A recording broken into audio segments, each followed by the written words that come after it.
Hari ini kita akan membahas tentang salah satu kasus pembunuhan di India. Kasus ini dianggap sebagai salah satu insiden kriminal paling mengerikan di kota Dehradun yang terletak di negara bagian Uttarakhand. Bagaimana kisahnya? Sebelumnya, silakan subscribe dulu channel ini serta nyalakan loncengnya untuk mengetahui kasus-kasus kriminal yang terjadi di berbagai negara. Pada tanggal 17 Oktober 2010, Anupama Gulati, seorang wanita yang tinggal di kota Dehradun di negara bagian Uttarakhand bersama suaminya dan 2 anaknya tiba-tiba menghilang. Orang tua dan saudara laki-laki Anupama biasa meneleponnya 2 hingga 3 kali dalam seminggu untuk bercakap-cakap dengannya. Tetapi ketika ponsel Anupama tidak aktif selama beberapa waktu, keluarganya menjadi sangat khawatir. Karena itu, saudara laki-laki Anupama, Sujan Kumar Pradhan, menelepon Rajesh Gulati untuk menanyakan tentang saudara perempuannya. Rajesh Gulati adalah pria yang menikah dengan Anupama pada tahun 1999. Akan tetapi, setiap kali Pradhan, saudara laki-laki Anupama itu menelepon Rajesh, saudara iparnya, dia selalu mengatakan bahwa Anupama sangat sibuk atau sedang keluar untuk suatu pekerjaan. Namun, selama itu, Anupama tetap berhubungan dengan Pradhan melalui email. Walaupun Pradhan menganggap hal ini cukup aneh, namun keluarga Anupama cukup senang. Karena melalui email-email itu, Anupama memberitahu Pradhan bahwa dia baik-baik saja dan sangat bahagia dengan suami dan kedua anaknya. Hal ini berlanjut selama sekitar 2 bulan. Namun, ketika keluarganya masih belum juga bisa menghubungi Anupama melalui telepon, orang tuanya menyuruh Pradhan untuk pergi ke Dehradun dan menemui Anupama. Segera setelah Pradhan tiba di rumah Rajesh pada 12 Desember 2010, Rajesh menjadi sangat marah saat melihat Pradhan, dan kemudian dia keluar rumah dan menutup pintu dari luar. Pradhan tidak diperbolehkan menginjakkan kaki sedikit pun di rumahnya. Setelah itu, Rajesh memberitahu Pradhan bahwa Anupama ada di suatu tempat di luar sana. Dia tidak dapat bertemu dengannya sekarang.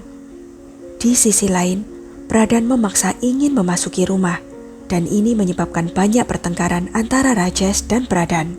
Namun Rajesh tetap bersikeras tidak membiarkan saudara laki-laki Anupama itu memasuki rumahnya.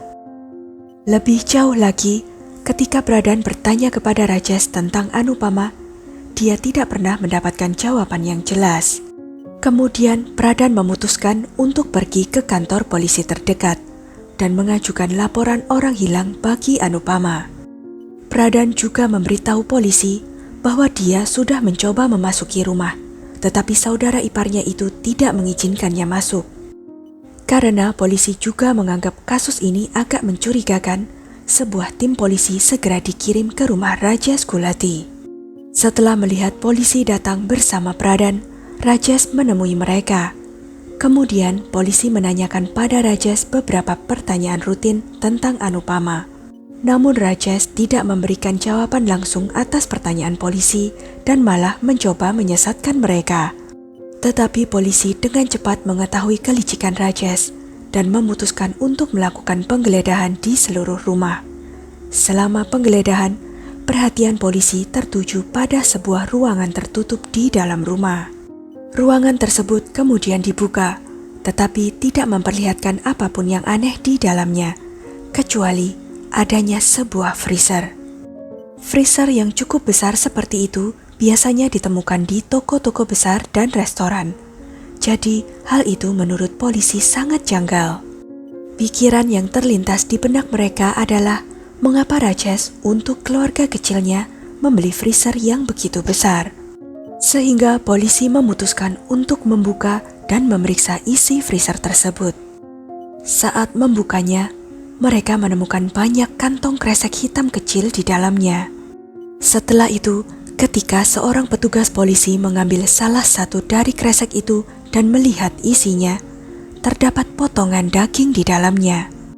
Kemudian petugas polisi mengeluarkan beberapa kresek lagi dari freezer tersebut untuk mengecek isinya. Saat itulah semua orang sangat terkejut ketika mereka menemukan kepala manusia di salah satu kresek itu.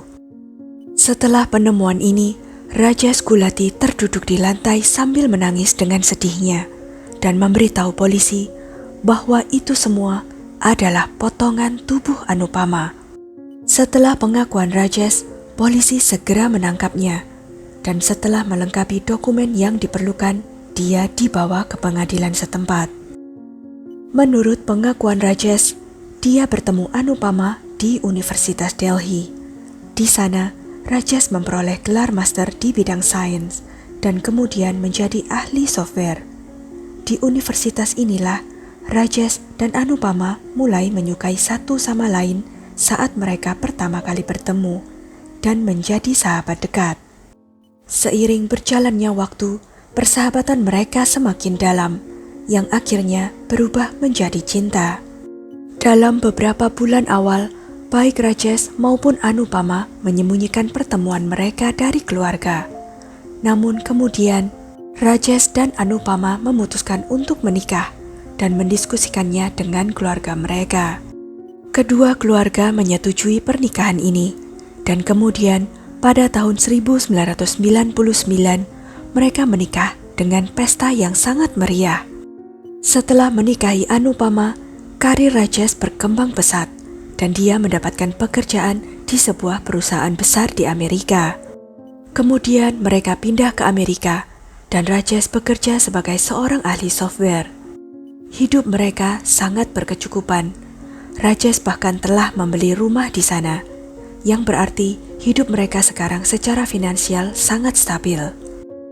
Akan tetapi beberapa bulan kemudian, di suatu hari, Anupama memberitahu Rajesh bahwa dia juga ingin bekerja, dan dia meminta tolong suaminya untuk mencarikan pekerjaan yang bagus untuknya.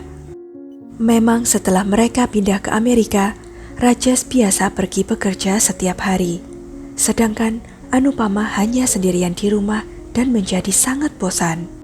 Selama beberapa bulan awal, Anupama tidak mengungkit masalah ini, tapi karena tidak tahan dengan rasa bosannya, akhirnya dia memberitahu Rajesh bahwa dia ingin bekerja juga. Menanggapi permintaan istrinya itu, Rajesh memberitahu Anupama bahwa dia tidak dapat bekerja di sana karena visanya bukanlah visa bekerja. Tak lama setelah dia menolak permintaan istrinya itu, Rajesh mengetahui persahabatan Anupama dengan seorang teman dekatnya. Dan seiring berjalannya waktu, persahabatan mereka semakin dalam.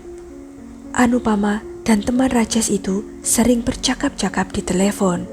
Fakta ini sangat mengecewakan Rajesh, yang menyebabkan beberapa pertengkaran dengan Anupama tentang hal itu. Rajesh juga menyebutkan bahwa dia telah berulang kali meminta Anupama untuk menjauh dari temannya itu. Tetapi Anupama tidak menurut.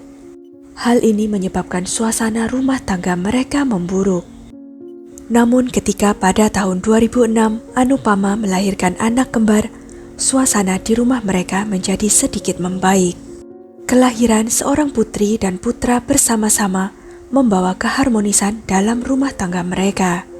Selama beberapa waktu berikutnya, hidup mereka berlalu dengan cukup nyaman, dan Anupama bahkan tidak berteleponan dengan teman Rajesh lagi.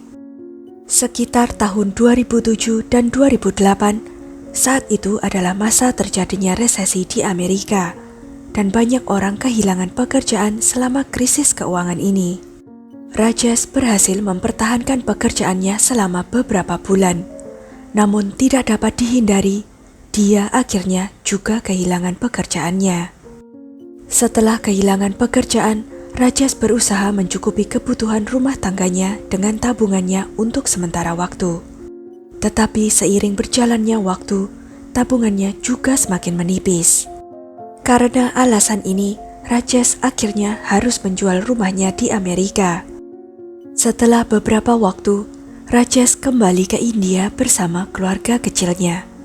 Menurut Rajesh, Anupama terus melakukan percakapan panjang lebar di telepon dengan temannya itu. Hal ini sering menimbulkan pertengkaran di antara mereka.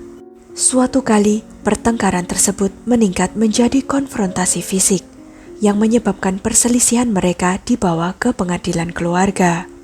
Setelah itu, pengadilan memutuskan bahwa Rajesh harus memberi Anupama 20.000 rupiah atau sekitar 3,8 juta rupiah setiap bulan untuk pengeluarannya. Keputusan ini disetujui oleh kedua belah pihak. Setelah itu, Rajesh tinggal di rumah orang tuanya di Dehradun. Tetapi setelah beberapa bulan, dia menyewa sebuah flat di sebuah tempat bernama Govingar dan mulai tinggal di sana bersama keluarga kecilnya. Setelah berusaha untuk mencari pekerjaan, Rajesh akhirnya mendapatkan pekerjaan di sebuah perusahaan besar, namun tempatnya jauh dari rumah. Ia mendapat pekerjaan di kota Kolkata yang berjarak sekitar 1.600 km dari rumahnya. Karena itu, ia sering meninggalkan istri dan kedua anaknya untuk bekerja. Sekitar tahun 2009, Rajesh bertemu dengan seorang wanita yang sudah menikah yang tinggal di Kolkata. Selama percakapan dengan wanita ini, Rajesh mengetahui bahwa suaminya sama sekali tidak baik dan juga telah melecehkannya.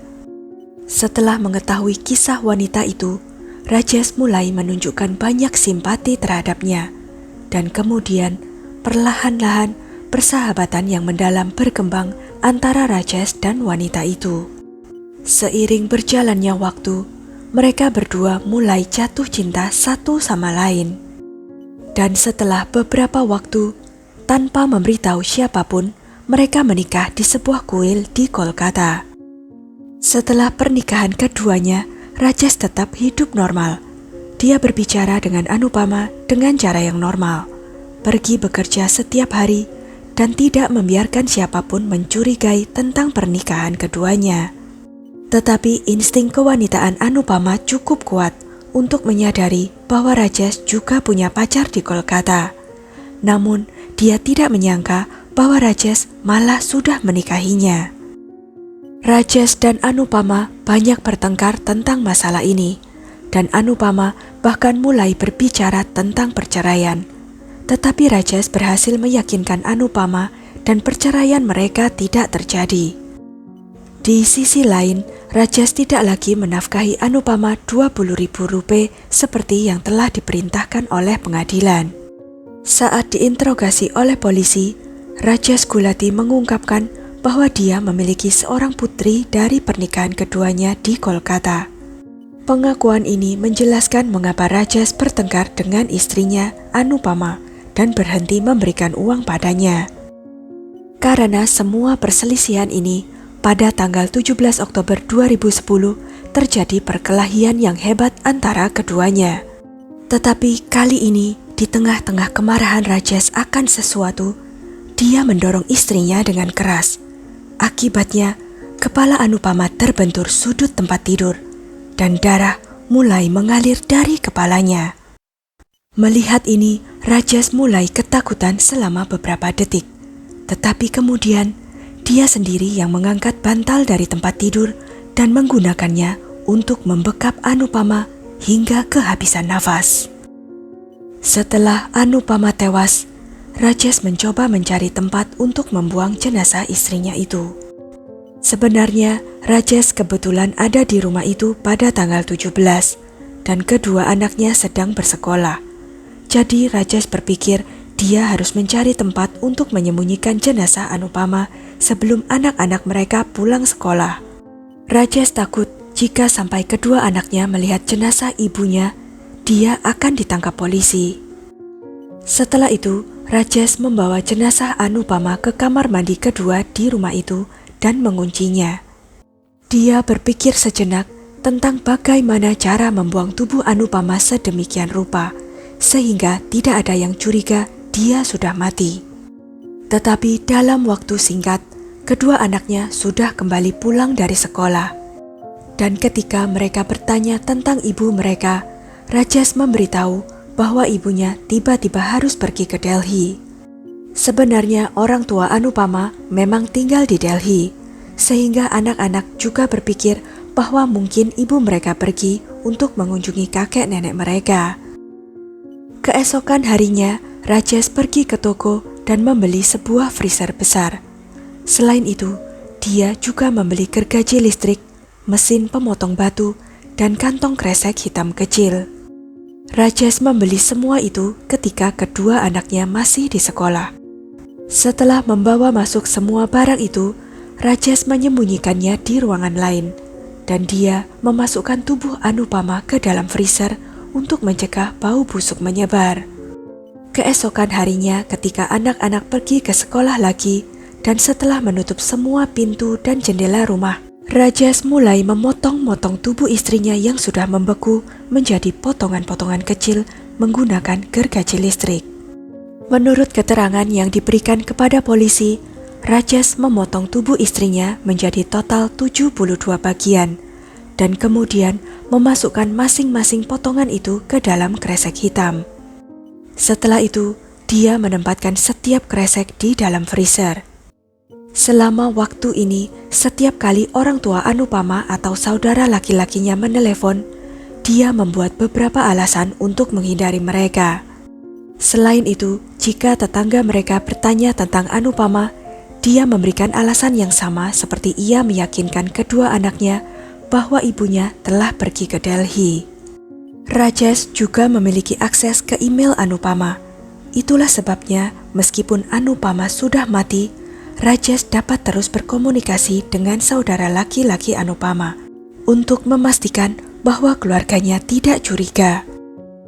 Setelah melakukan pembunuhan itu, Rajesh mengajak kedua anaknya ke Mussoorie yang terkenal di Uttarakhand untuk liburan akhir pekan. Saat di perjalanan, Rajesh akan mengambil 2 atau 3 kresek dari freezer dan membuangnya di jurang atau hutan di sepanjang jalan. Setelah pengakuannya ini, kepolisian segera mengutus tim untuk pergi ke tempat di mana Rajesh mengaku telah membuang potongan tubuh Anupama. Setelah melakukan pencarian, polisi menemukan beberapa kresek hitam di sekitar hutan dan jurang. Di sisi lain, anak kembar Rajesh dan Anupama dibawa ke Delhi dan diserahkan pada keluarga Anupama, dan hak asuh anak secara resmi diberikan kepada Pradhan oleh pengadilan pada tanggal 7 Maret 2011. Namun, ayah Rajesh, Satyapal Gulati, mengajukan banding terhadap keputusan pengadilan itu. Tapi pada tanggal 3 November 2012, pengadilan menolak banding Satyapal Gulati dan tetap menyerahkan hak asuh anak kepada Pradhan. Di lain pihak, berdasarkan bukti-bukti yang telah dikumpulkan, terbukti bahwa Rajesh Gulati setelah membunuh istrinya secara brutal lalu memotong tubuhnya menjadi 72 bagian. Proses persidangan yang panjang berlangsung selama 7 tahun, dan pada tanggal 1 September 2017, Rajesh Gulati dijatuhi hukuman penjara seumur hidup dan denda sebesar 1,5 juta rupiah atau sekitar 284 juta rupiah. Pengadilan mengumumkan bahwa dari 1,5 juta rupiah yang harus dibayarkan oleh Rajesh sebagai denda, 70.000 rupiah akan disetorkan ke kas negara, sedangkan sisanya akan disetorkan sebagai deposit atas nama kedua anak Rajesh. Mereka berhak menerima uang itu setelah berumur 18 tahun. Pada tahun 2018, Rajesh Gulati mengajukan banding, namun belum ada keputusan atas bandingnya. Hingga saat ini, Rajesh masih di penjara, meskipun dia sudah mendapat pembebasan bersyarat karena alasan medis sebanyak 3 kali. Sedangkan keempat kalinya, Pengadilan Tinggi Uttarakhand menolak jaminannya. Sekian kisah kali ini. Jangan lupa untuk klik like, share, subscribe, dan komen ya pendapat kalian. Sampai jumpa lagi di video-video selanjutnya.